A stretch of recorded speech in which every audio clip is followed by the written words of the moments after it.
आज से 100 साल पहले जो स्पेनिश फ्लू आया था, हम लोगों ने उससे कुछ भी नहीं सीख लिया है। इतिहास से हमने यही सीखा है कि इतिहास से कोई कुछ भी नहीं सीखता है। स्पेनिश फ्लू के भी 3 फेजेस थे। स्टेज 1, स्टेज मतलब जो उसका फेज, एक वेव 1 आया था, सेकेंड वेव, थर्ड वेव। तो हम लोग भी कोरोना को ये सीखना चाहिए था कि स्पेनिश फ्लू का जो सेकेंड वेव था वही सबसे ज्यादा खतरनाक था, और फिर 100 साल बाद यही हुआ। जो आज के वक्त में कोरोना है, इसका फर्स्ट वेव उतना खतरनाक नहीं था जितना कि सेकेंड वेव खतरनाक है।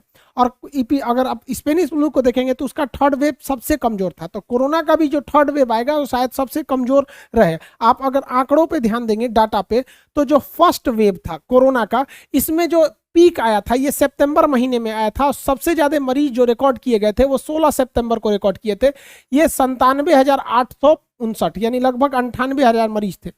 उसके बाद से ये पीक डाउन हो गया, और फरवरी का महीना जो था यहाँ पर ये पीक डाउन हो गया। उसके बाद मार्च से ये फिर पीक पकड़ने लगा, और जो सेकेंड वेव आया अप्रैल महीने में, ये सबसे भयावह स्थिति हो गया। देखिए, ये सितंबर महीने का ग्राफ है, फिर डाउन हुआ है, और फिर ये अप्रैल में उठने लगा। और 16 अप्रैल का जो डाटा है, 2,34,943 केस, यानी लगभग 2,34,000 केस यहाँ पे आए हैं सब। तो इतना ज्यादा का चेंजिंग देखा गया है। अमेरिका ही है जो हम लोग से इतने तेजी से स्प्रेड के मामले में आगे है, वहां पे लगभग 3 लाख केसेज आए थे। विशेषज्ञों का माने तो जिस तरह से कोरोना की रफ्तार बढ़ रही है, ये मई के महीने में इसका पीक आएगा, और जब तक पीक आएगा पर डे हमारे यहाँ लगभग 3.5 लाख लोग मिलने लगेंगे। और ये जो मरीज मिलेंगे, ये ज्यादातर अब जो मरीज मिलेगा उसमें बच्चा और बूढ़े नहीं रहेंगे। मेन जो वर्किंग कैपेसिटी है, हमारे वर्किंग पीपल है, युवाओं में ये मिलेगा, क्योंकि बच्चों की इम्यूनिटी मजबूत है, और जो बूढ़े हो गए हैं 40-45 से ऊपर हैं, उनका वैक्सीनेशन का काम हो गया है, उनके बचने की संभावना बहुत ज्यादा है। तो अभी तो पीक नहीं आया, हम लोग पूरे दुनिया में टॉप करेंगे कोरोना में इतनी तेजी से फैलने के लिए यहाँ पर। और इस बार का जो कोरोना है ये बहुत ज्यादा लीथल यानी खतरनाक है। आप देखेंगे इतने ज्यादा भीड़ होने की वजह से हॉस्पिटल में बेड नहीं है। और रही बात गवर्नमेंट या प्रशासन की और पब्लिक की, तो ये लोग अभी उतने तैयार नहीं और बहुत हल्के में ले रहे हैं। पहले जब कोरोना आया था तो ट्रेन की बोगियों को काटकर कोरोना वार्ड बनाया जा रहा था। दिल्ली में डीआरडीओ ने अपना हॉस्पिटल बना दिया, राधा स्वामी सत्संग को बड़े हॉस्पिटल में कन्वर्ट किया गया था, हजारों करोड़ रुपए आए थे, जबकि उस समय 98,000 केस ही सबसे ज्यादा रिकॉर्ड किया गया था, और यहाँ पर डे 2 लाख से ज्यादा मिल रहा है, फिर भी इतना एग्रेसिव रोल में कोई नहीं है।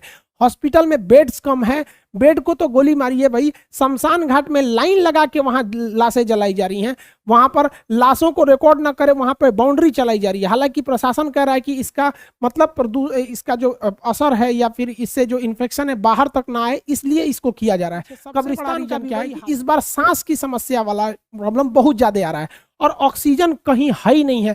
वेंटिलेटर पे जितने मरीज पड़े हैं उनके लिए ऑक्सीजन मिलना बहुत ज्यादा दुर्लभ हो गया। आपको जानकर ताजुब होगा कि जितना ऑक्सीजन है हॉस्पिटल्स में उसका 7 गुना ज्यादा डिमांड है।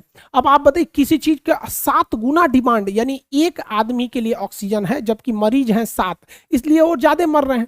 इस वजह से जो ऑक्सीजन का काला बाजारी है, जो उसका प्राइस है वो बहुत बढ़ गया है, 9 गुना प्राइस बढ़ गया है। ब्लैक में ऑक्सीजन को बेचा जा रहा है।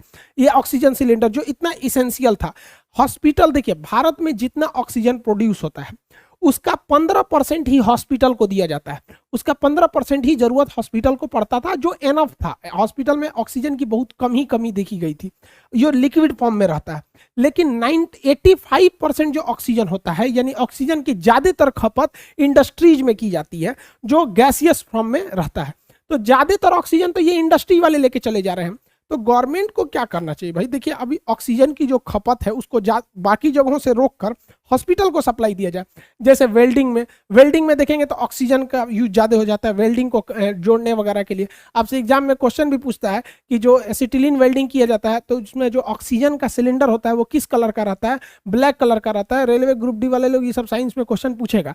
तो यहाँ पर जो जितना वेल्डिंग वर्क हो रहा है इंडिया में, एसिटिलीन वगैरह की वेल्डिंग, वहाँ ऑक्सीजन की खपत ज्यादा है। तो फिलहाल उनको 10-15 दिन के लिए उस चीज को थोड़ा धीमा करना चाहिए ताकि वहां से ऑक्सीजन को इस एरिया में लाया जा सके।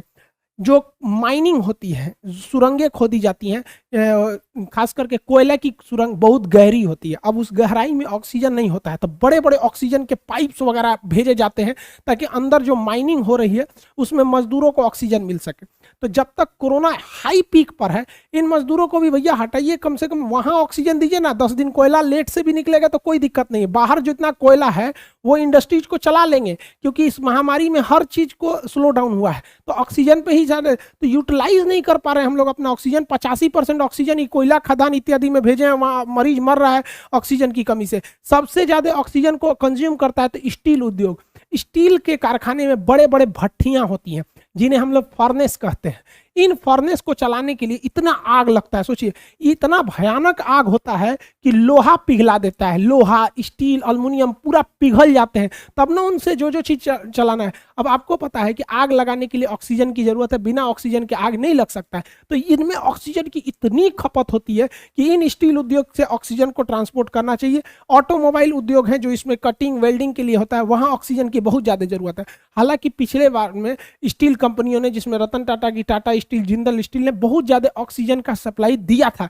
इस बार भी सरकार को यह कोशिश करना चाहिए कि जो 85% इंडस्ट्रियल ऑक्सीजन है उन्हें हम लोग को यहाँ हॉस्पिटल की ओर सप्लाई देना चाहिए। साथ ही साथ गवर्नमेंट को इस्मा एक्ट को तुरंत लागू करना चाहिए। देखिए इस्मा एक कानून है, 1968 में इसे लाया गया था। इसका पूरा नाम होता है एसेंशियल सर्विस मेंटेनेंस एक्ट। इस कानून में यह कहा गया है कि जब कभी भी एस्मा किसी चीज पर लागू हो जाएगा तो उस डिपार्टमेंट के लोग हड़ताल पर नहीं जा सकते हैं। अगर हड़ताल पर चले गए तो उन्हें बिना वारंट, बिना एफआईआर उनको जेल में डाल दिया जाएगा, नौकरी भी चली जाएगी, 6 महीना जेल भी हो जाएगा। इस्मा लगाने की सूचना अखबारों से दे दी जाती है। देखिए इस्मा लगाना जरूरी भी है, क्योंकि जिनके पेशेंट मर रहे हैं तो बहुत से ऐसे पेशेंट हैं जो डॉक्टरों से बदसलूकी कर दे रहे हैं, या बहुत से ऐसे हॉस्पिटल हैं जहां सैलरी नहीं मिली है डॉक्टर और नर्स को। अगर ऐसे में ये डॉक्टर और नर्स छुट्टी पे चले जाएं या हड़ताल कर दे, या ऑक्सीजन सिलेंडर में है, जैसे आपको याद होगा गोरखपुर मेडिकल कॉलेज की घटना, ऑक्सीजन वाले को पैसे की पेमेंट नहीं थी तो ऑक्सीजन की सप्लाई रोक दिया था, जिससे कि बहुत सारे लड़के मर गए थे, छोटे बच्चे। तो एस्मा एक्ट लगने के बाद ऐसा कोई नहीं कर सकता, अगर ऐसा करता है तो दंडनीय अपराध हो जाएगा। तो गवर्नमेंट को भी अब जहां जहां खतरनाक एरिया है वहां एस्मा एक्ट को लगाना चाहिए, ताकि ऐसी कोई घटना ना हो, कोई भी वहां छुट्टी पे ना जा सके, क्योंकि अभी के वक्त में डॉक्टर, ऑक्सीजन की सप्लाई वाले हैं, इन लोग की बहुत ज्यादा जरूरत है। अब